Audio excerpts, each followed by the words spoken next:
Hi, Statesmen family. I'm Wade Steinleg, SID here at William Penn, and we've got a special guest, not just Nick Rule. We love Nick Rule, but he's not our special guest today. He has to We say have that. our new women's basketball coach, Joe McKinstry, in our introduction video with him.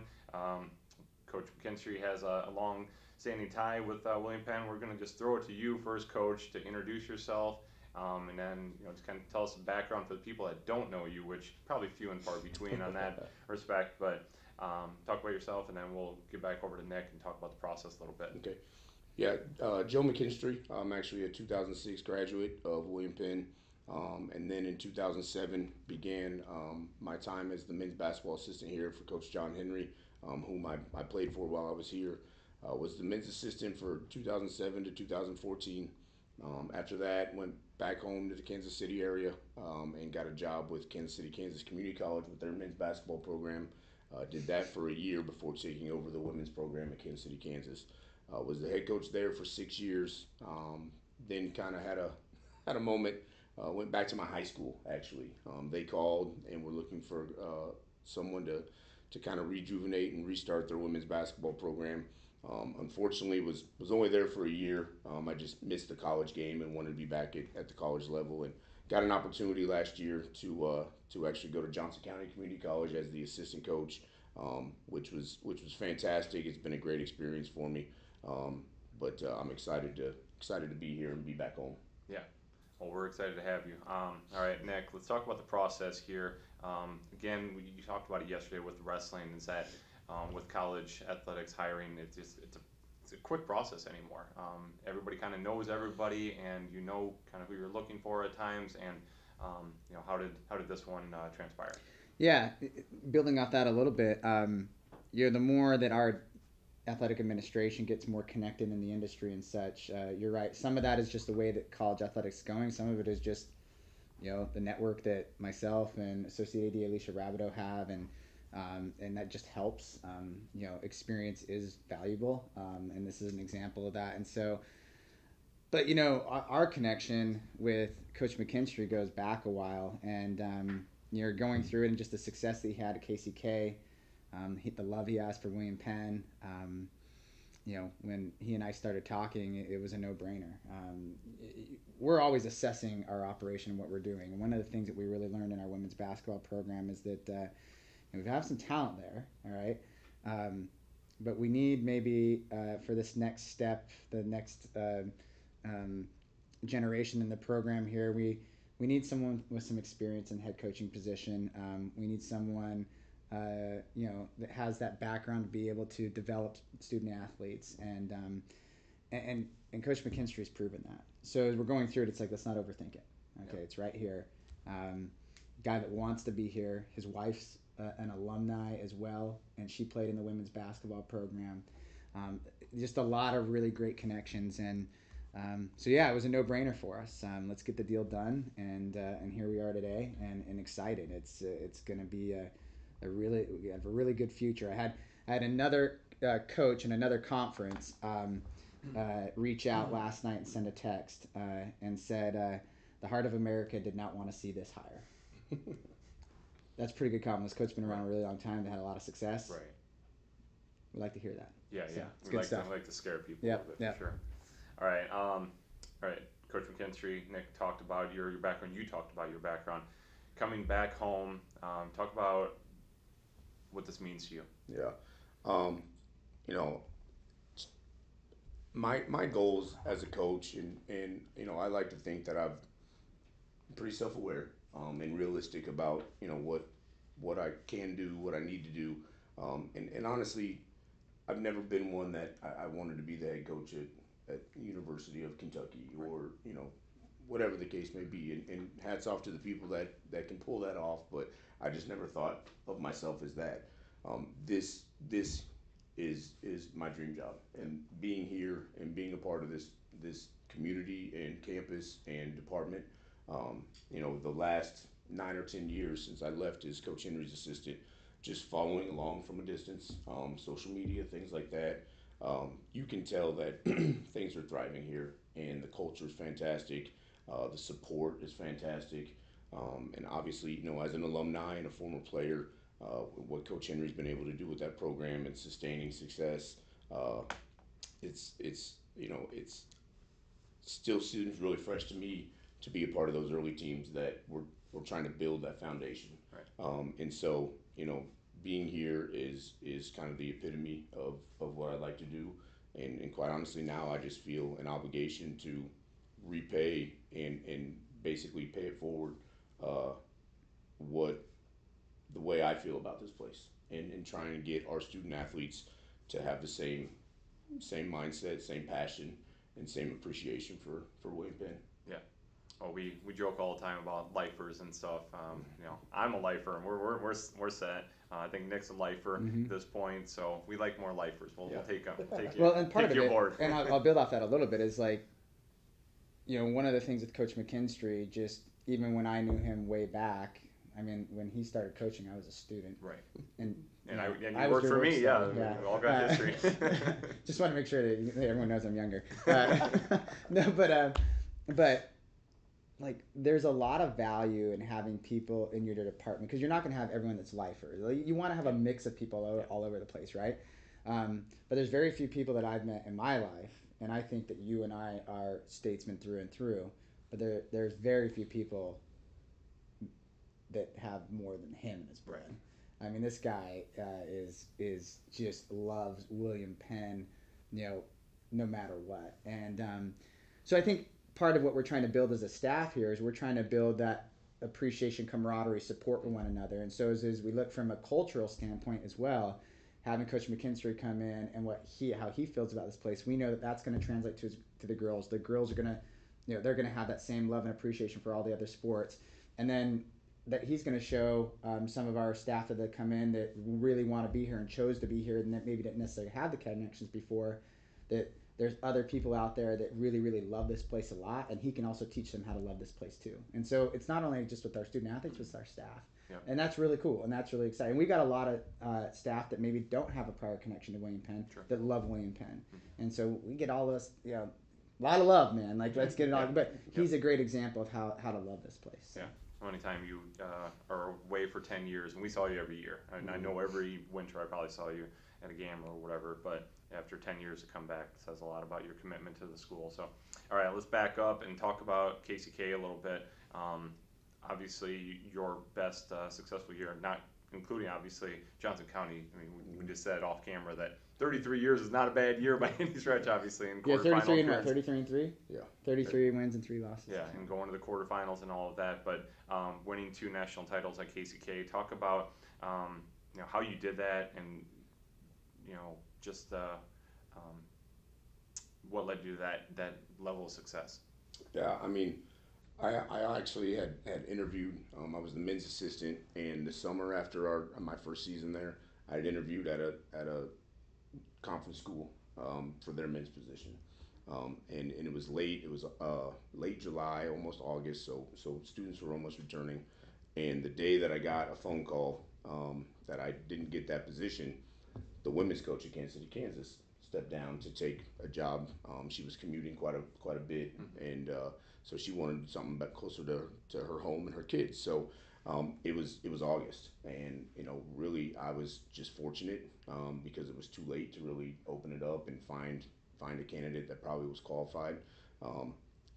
I probably wasn't qualified. I didn't have any history as far as coaching on the women's side, and I hadn't been a head coach, but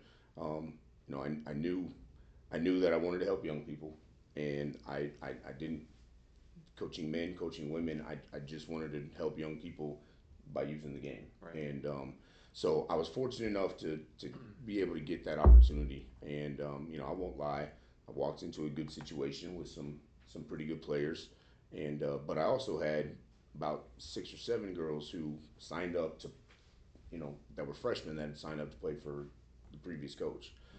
So I just focused really hard on trying to get them to, build relationships with them and get them to trust me and understand, I believe in you, I believe in your talent, believe in your abilities. And, they did a fantastic job that first year of coming together, staying committed. And yeah, we were able to actually knock off Johnson County, who was undefeated, #1 in the country. And that got us into the national tournament where we had a lot of success and quite honestly, kind of rolled through everybody, Right. which I didn't expect, but our conference is super competitive and it prepared us for that. So, after that happened, I got to be honest with you. When you win a national championship, it's fantastic for a few weeks, Right. and then after that, you're kind of like, well, now what? Yeah. Like I said, I wasn't gonna go chase jobs at a much higher level, um, but I also knew like that doesn't happen all the time. Right. Winning like that doesn't happen all the time. So, I just kind of had to gather my thoughts about the program and what we needed to do. I tried to fill some holes and some transfers and some things like that. In my second year, ended up being my least successful year there. We still had a pretty good year, but I kind of knew early on that year we didn't have it. We didn't have what we needed to be able to compete again for national championship. So in year three, when we recruited, we had just one returner and we recruited a whole new team with the mindset of year one, we're going to compete, we're going to win a lot of games, but we're going to learn and we're going to figure out how we need to do this and whatnot as a team and as players. But year two, we're trying to win a championship. Yep. And we talked about it. We talked about it all the time with that group, and it was definitely a goal that we said out loud, and it happened. Now, there's a lot of luck that has to happen with Sure. that. A lot of good fortune. You got to stay healthy. There's a lot of things. The ball has to bounce the right way. We were actually in the semifinals of our region tournament, down 4 with 18 seconds left, and I was on the sideline thinking about my speech to the team after the game, how I'm going to spin this as this is still a great year. Right. The ball bounced a few ways. We end up in overtime and we win, Yep. and win another national championship. So, for me, I think the ball, just as far as the game, I think the ball rewards doing things the right way. And I think that also spills over into the classroom and just, the campus and just how you go about your business. And I think if you're making the right choices and you're doing things for the right reasons, most often you're going to have some success. So, Yep. I was fortunate. I had a lot of really good players. I had some pretty good support from the school and whatnot. But those 6 years were kind of a whirlwind, and something I'll be grateful for forever. Sure, sure. All right, I'm going to give you a break for a second and come back to Nick. Let's talk about, you mentioned that another coach said, hey, this is a really good hire. Mm-hmm. What have you heard from alumni and maybe community members and stuff? And we always talk about that we have a lot of people that are invested in, William Penn, especially the basketball programs. What have they been saying during the whole process, especially the last 24 hours maybe? I mean, if you look at our current alumni, and maybe if you could go into maybe 3 sports where you have probably the most passionate alumni, it's going to be football, wrestling, and basketball. Right. So yesterday we had a wrestling hire and a basketball hire. Yesterday was wild. Yeah. But it was funny. So in the morning we made the announcement of the wrestling hire. So about the wrestling alum in the afternoon, and this hasn't been a total secret among our alumni. Like things leak out in college athletics, and a lot of people kind of felt like we were going this direction. But the afternoon, then it was the basketball hire, and it's been awesome. And I think one of the things that is going to be really good is that Coach McKinstry is going to have this unique ability to bring that women's alumni base together and that men's alumni base together. For sure. And that's going to be really exciting. Obviously with his connection with his wife being a former player, and then obviously him being a former men's player and coach, that's going to be super exciting. And so it's been awesome. I mean, I've had community members reach out saying this is awesome that he's back. Realtors in the community not looking to get in touch with him, but just like we work really closely with a lot of realtors and they're just like, oh, this is great that he's coming back. And so I've just heard a lot of really nice things, and on social media you can see the same thing. So and I just want to go back and touch on real quick something you said before, just building off a little bit of the hiring as well. When we were looking through it, Coach McKinstry had a lot of success that first year when you're filling in with someone else's maybe recruits and such, won a national championship. Then he went and proved that he can go and recruit his own and win a national championship. But all along the way, that's all fun and everything. Winning is great. Like, we all love winning. but all those girls from both teams love the guy, right? And I heard that throughout the process, throughout the last few years. And so he came in, and that was important to us because we really feel like we got some good kids in this program. So, building relationships with them and also building relationships with those coming in. I think sometimes when you go through a coaching transition, some of the anxiety is that, well, if I'm a student athlete and I'm already here, and as a soccer player, here at William Penn, we had 3 different coaches. Right. So it was always like, okay, is this coach going to value me? Yeah. Right? And that was important to him. And I didn't even have to ask him the question because I know that based on his experience and what his student athletes have said about him. But yeah, I mean, it's just been awesome. We've heard from a lot of different people on this hire and just saying it's a good hire. Even heard someone from the NAI national office that has connections in the KCK region with basketball. Just said, man, that's a home run. So, yep. It's been cool. It's been cool, and it'll continue today, which is awesome. So. All right. Well, we've talked about the past. Let's talk about the future now. No, you're not on campus now for a couple more weeks, but obviously already putting the feet on the ground and getting to work. But you met with the team, correct? Yep. How did that first meeting go? I think it went great. For me, building relationships is really key, and I want to be present. I want to be available for them. When I get up here in about 10 days, we'll have a few weeks left of the semester before everybody kind of does their own thing for the summer. So I just want to get here, start getting to know them, start answering questions for them, and start building a base. I was a part, and that's probably hard to believe now that the way that the men's basketball team does, but I was a part of a 2-30 team. Right. And part of a team that, I think there was maybe 4 of us that came back from that team. And, what I try to explain to the girls is I was a part of a team that was the worst team in the NAIA. And before that, I played JV. Right. And so, eventually I became the starting point guard here and was fortunate enough to have some success and my team's winning 20 games eventually and whatnot and kind of get some things turned around. And, so for me, it's about understanding that, those of you in this room can be a part of this. And we've got a lot of good pieces here. We certainly are trying to find, additional student athletes to add just so that we can continue to grow and to build. Mm-hmm. But, what I want them to know is I believe in them already.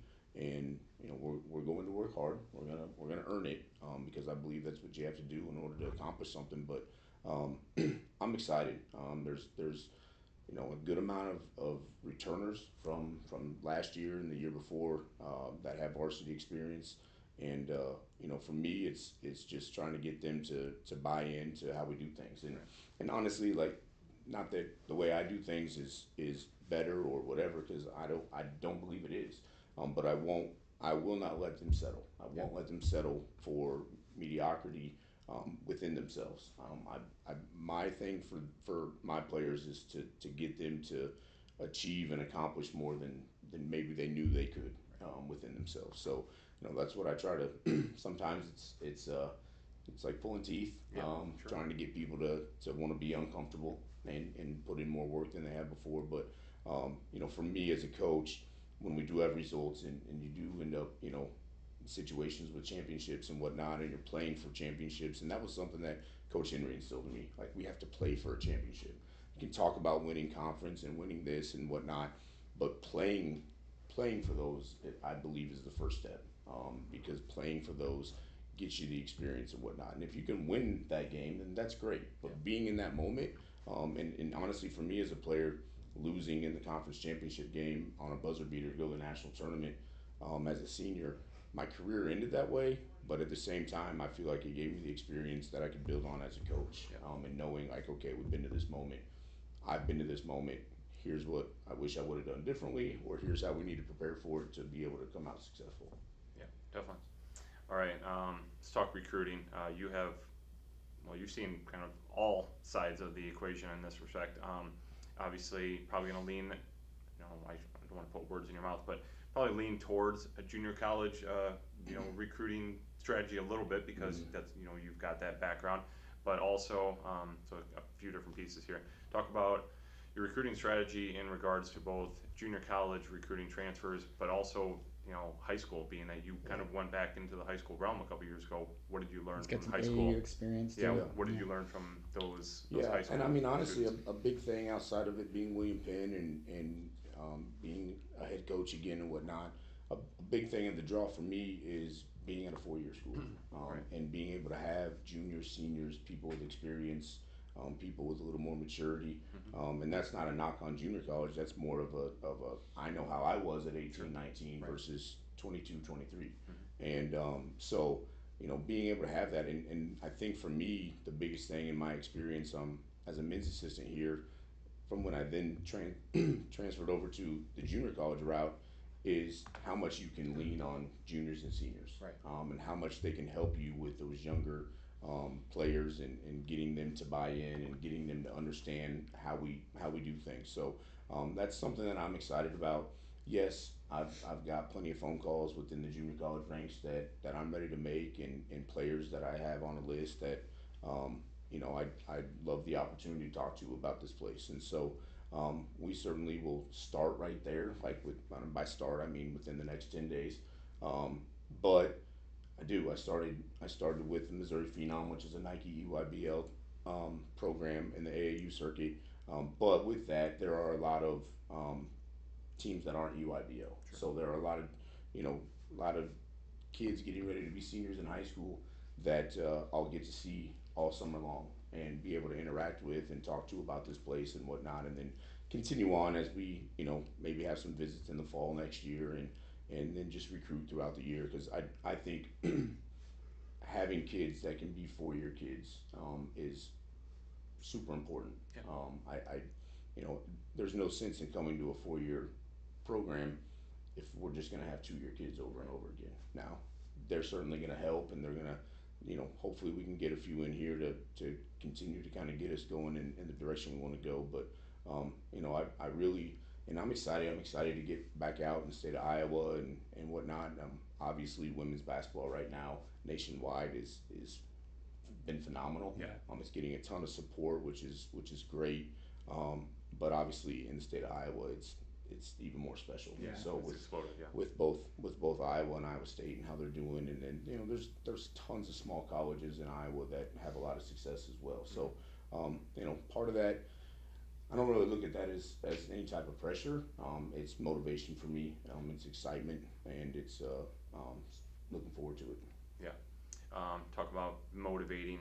You come from a conference that was strong at the junior college level to a conference that had two national semifinalists, one national champion in Clark.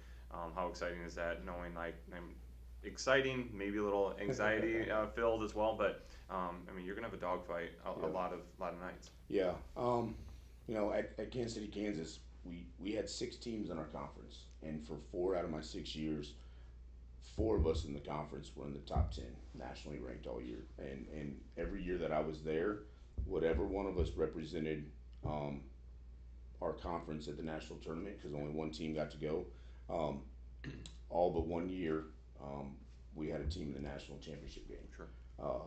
1 year, and I think the best team that I ever saw at that level somehow got beat by a William Penn alum, Kim Mule and Kirkwood, in the semifinals, and they ended up getting 3rd place. So, I come from a conference super competitive. Now the only thing is playing 12 conference games versus what we're looking at doing here, and it's a much longer season. It's a much longer grind. But yeah, you got the national champion. Arguably, the team, they lost 4 times, and 3 of them were the Central Methodist, who obviously was the regular season champion. So with that, but then on top of that, you've got 3 other coaches in this conference that have been to a Final Four. One of them, and Coach Lewis at Mid America, who has a national championship. Yep. And then you can throw in Coach Scott at Graceland, who obviously had success here in a national tournament experience. So it's you don't really need motivation when you know that. And you got to figure it out. There's really only one option. But I think, like I said, with the experience that we have with our girls, and we'll just see what happens. I'm excited about it. I'd much rather, and I think, I think part of Clark and part of CMU having the success that they had postseason wise, that comes right back to the grind that they had to go through within the Heart of America regular season conference. And that's why we had success at KCK, was because when we got to the national tournament, we'd been tested so much and we'd been battled that it wasn't easy, but at the same time it wasn't overwhelming. And so I think that's kind of the experience that I'll be able to hopefully bring and get our girls to buy into as well.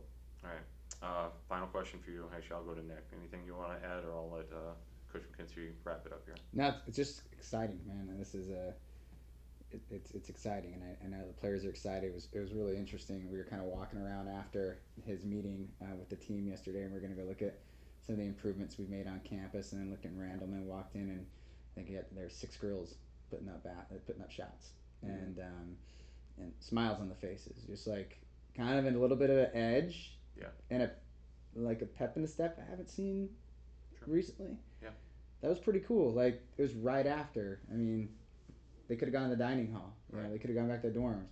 They went to the locker room, got their gear on, got a basketball, started shooting. In fact, we were actually in the locker room prior, and we saw there were some basketballs missing. And he's like, "Oh, basketball's just walking away," and like, "Oh, maybe they're out there." And literally, they were out there. So, I mean, I thought that was just kind of a cool moment, and just shows, sometimes when you go through a change, you can inject some energy in some people that gets them to love things again. And I saw that a little bit last night, and that was kind of a cool moment. I'm glad we walked to the gym. Yep.